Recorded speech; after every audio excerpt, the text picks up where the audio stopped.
हाय रे मर गिरे बेटा, हे राम, हे ठाले रे। ताई, के बात होगी?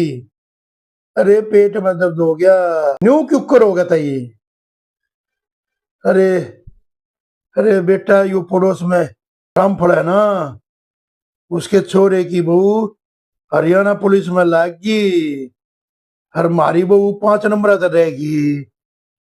अरे, अरे बेटा, इस पेट दर्द ने तू ठीक कर सका है, मैं कैसे ठीक कर सकूं ताई? अरे बेटा सुन,